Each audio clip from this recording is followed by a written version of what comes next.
Right now, let's get to a midweek big take. The Big Take on Kayal and Company.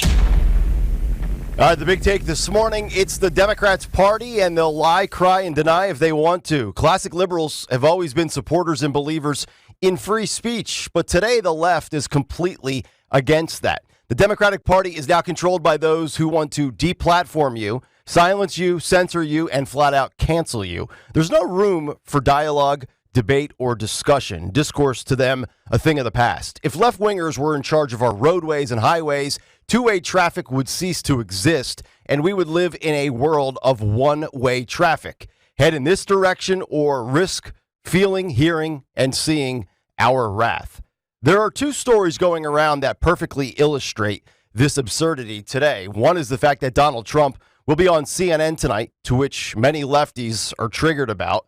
And one is the current administration banning a media outlet from attending an event. Let me start with the Biden administration and how they barred the New York Post from attending Joe Biden's only daytime public event on Monday, as federal prosecutors near a decision on criminally charging first son Hunter Biden for tax fraud and other crimes. A Biden crime family bombshell could very well drop today, or it could very well be a nothing burger. But here is an excerpt from the New York Post. The Post has closely covered the president's lies and his ties to his relatives' foreign dealings, and first reported in October of 2020 on files from Hunter's abandoned laptop that linked Joe Biden to ventures in China and Ukraine. Biden, who falsely characterized the Post's reporting as Russian disinformation, appeared with Transportation Secretary Mayor Pete to talk about airline policies in the White House adjacent Eisenhower Executive Office building. Biden ultimately took no shouted questions at the venue, which houses the set of kind of a fake White House and about 50 theater-style seats for reporters, about 20 of which were empty on Monday.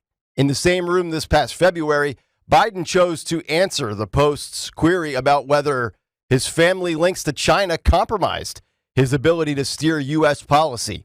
He fumed about the lack of polite reporters and stormed out.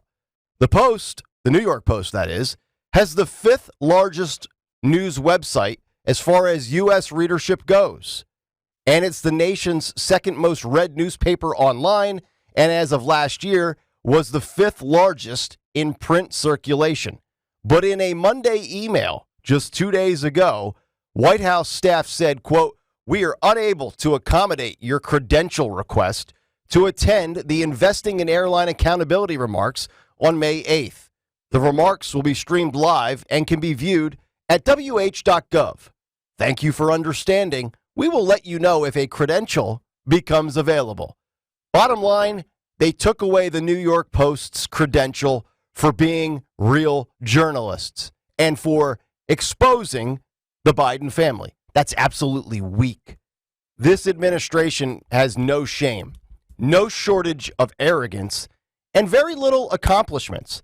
This is what I expect from a communist nation. This is something that state-run media looks like in a nation like China, not the United States of America.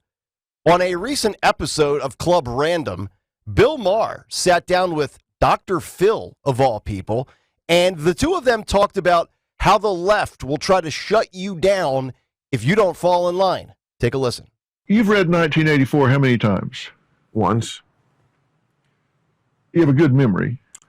I mean, it was like college time, but I loved it, and I certainly remember the gist, the Ministry of Truth. Yeah, and Oceania. Yes. The government came in, they said, we're going to tell you what words you can use. We're going to tell you what words you can't use. Yes. And if you don't do it right, we're going to unperson you. I'm all over that. You remember all that? I know. And by the way, the Biden administration actually tried to have this year a Ministry of Truth. They almost called it was very close to it. I can't remember the name. It was close. It was close, and it was exactly what that is. I agree. But even beyond that, let me tell you this. But you think that's a bigger problem than Donald Trump? No, I don't. Oh, because I don't think politics are the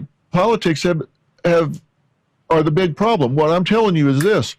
That's happening again, but it's not the government doing it. We're doing it to each other. This cancel culture bullshit. We're doing what 1984 had Oceania, the government, doing.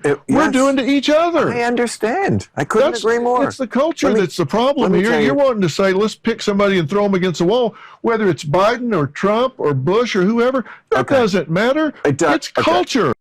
Amazing to believe that a book written by George Orwell back in 1949 called 1984, coincidentally enough the year that I was born, is now playing out in real time. No pun intended, Bill, in 2023.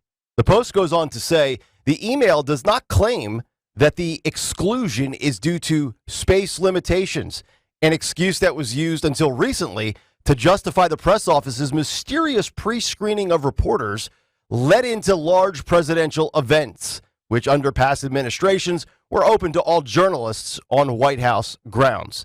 In June of 2022, 73 journalists representing nearly two-thirds of White House briefing room seats, signed a letter demanding the end of the mysterious pre-screening process for events with Joe Biden.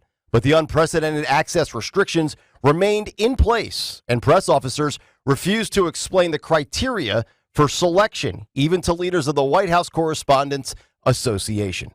This administration spits right in the face of the adversarial process, whether it's in a courtroom or with the media. And most journalists in this country, they just accept it, or they're going to lose their access just like the New York Post.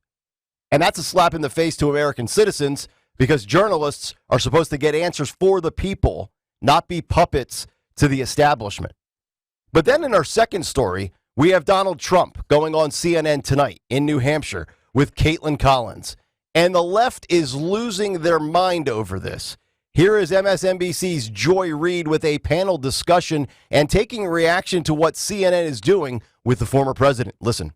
Let me play you David Zaslav. He's the CEO of Warner Brothers, I think a conservative or libertarian. He's the CEO of Warner Brothers Discovery. Here he is discussing CNN hosting Trump. What happened at some of your competitors? Is a divided government. Right. We need to hear both voices. That's what you see. Republicans are on the air on CNN. Democrats are on the air. MSNBC. All voices should be heard on. He's the front runner. He has to be on. He has to be. We're happy that. Yeah. Well, the last guy would. Republicans, Democrats, insurrectionists, everybody's on the air. Your thoughts, Angelo?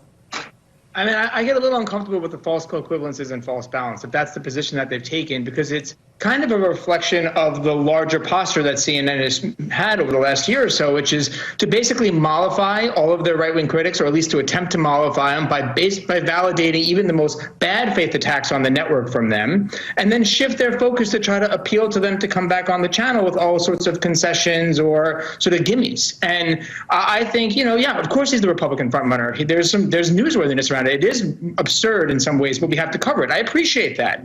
What I don't appreciate is the circumstances and the timing. It feels kind of odious, like an attempt to goose their ratings ahead of not just the moment that we're in terms of Fox sort of sliding, but this big upfront event that's happening.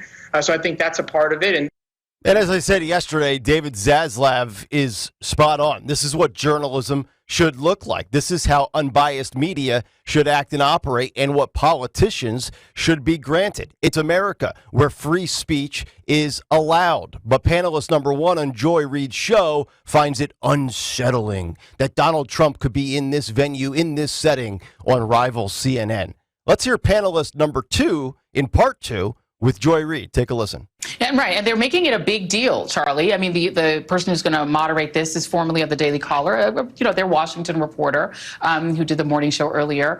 But it feels to me like this is a pretty open attempt by CNN to push itself to the right and make itself attractive and show its belly to MAGA and to conservatives, hoping that they will tune in. That's what it feels like to me. What does it seem to you? Well, it feels like horrifically bad judgment to me. Let's be clear about this.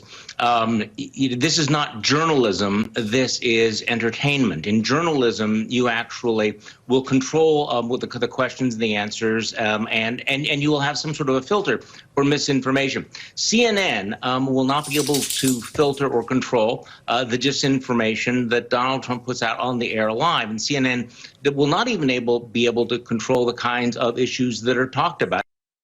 Joy Reid is such a loser. She couldn't even say Caitlin Collins' name. That's petty. Then she claims CNN is attempting to shift to the right, which I understand you're competing against CNN for Democratic viewers, but isn't remotely centrist or moderate for that matter, much less right. And then panelist number 2 says this is a horrific idea and wants to have live fact-checking on the air, which we know is not possible. And guess what? Politicians embellish. Politicians lie. Exhibit A, Joe Biden. This is nothing new, and Joe Biden might be the biggest liar on the planet. It's amazing to me how scared they really are, and they're all in lockstep. Mainstream media, establishment, government, social media, and big tech, except for Elon Musk's new Twitter, all terrified of dissenting viewpoints, truth, and things that rattles the cages and shakes you up a little bit. Hence the concerted effort to silence you.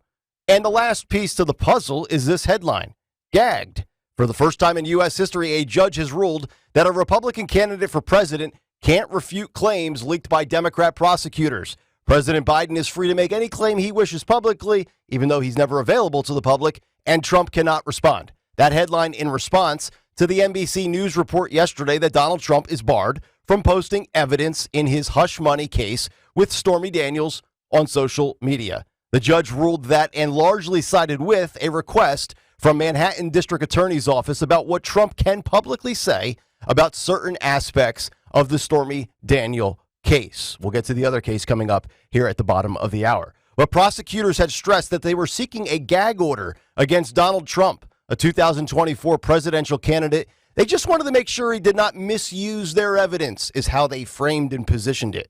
Defendant, quote, has a constitutional right to speak publicly about this case, and the people do not seek to infringe upon that right, their filing said, which is total BS. Trump's lawyers argued in a filing last week that the DA's proposed order would do exactly that. So just remember, folks, different rules for different fools. Joe Biden and the left and mainstream media can do one thing. Donald Trump and the right, they cannot. And the attacks against the right are just wrong. But then again, it's the Dems party, and they'll do what they want to. And that's the big take. The Big Take on Kayal and Company.